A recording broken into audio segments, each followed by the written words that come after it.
Hi again, folks. And now I have my glasses this time, so hopefully I'll be able to read the titles better and give you much more information. This box is S, and it says SHO to SUP, so you can get an idea of what stuff might be in here, assuming that my labeling is accurate, so we'll see how that goes. This is an issue from the relaunched showcase that happened in the 90s. This one, of course, features Two-Face, as you can see. It's part of the Nightfall, which is when Batman's back was broken by Bane. I'm sure all of you folks who are looking at this are probably familiar with that storyline.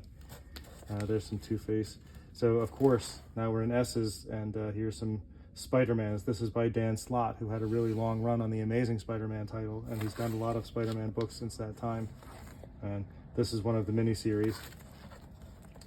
And as we move on, here's Friendly Neighborhood Spider-Man. This had a number of writers, including this one's Reginald Hudlin, but Peter David, who's one of my favorites, also had some issues in there. That's J. Michael Straczynski, who also had a good run on Amazing Spider-Man. And of course, here's an issue by the aforementioned Peter David. And I've got quite a few of those. This is a Back in Black issue. So that's Spider-Man back in the black costume, of course. Lethal Foes of Spider-Man. Here's Miles Morales. There's one issue of this, but I have more of these if you're interested. So by all means, just let me know. Here's Spider-Man Quality of Life. It's a miniseries that was coming out when the movies were being made. Here's Savage Spider-Man, Sensational Spider-Man. I think there's been a multiple of these titles. This one is the one I think from the mid to early 90s. This is written by DeZago, and there's a bunch of those in here. Here's some Peter Parker issues. This was another series that I think was from the early 90s, and these issues. I think the biggest claim to fame is that Venom had some appearances in these issues. And there's, looks like the Green Goblin, always a fan favorite. Death can't even stop him, so. There's Shocker.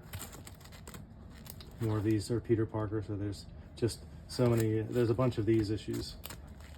As I flip through, there's even a new Peter Parker Spectacular Spider-Man by Zdarsky. And there's another version of Spectacular Spider-Man, which actually these are chronologically out of order, but that's okay. They're all kind of alphabetically in the same place.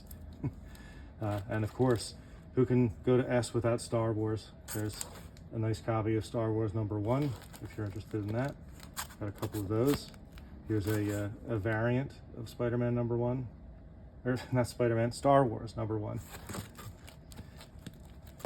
That's not even me not being able to read, it's just me saying the wrong thing. There's a nice copy of Star Wars 50. Stormwatch, there's some of those. Here's some Stormwatches by Warren Ellis.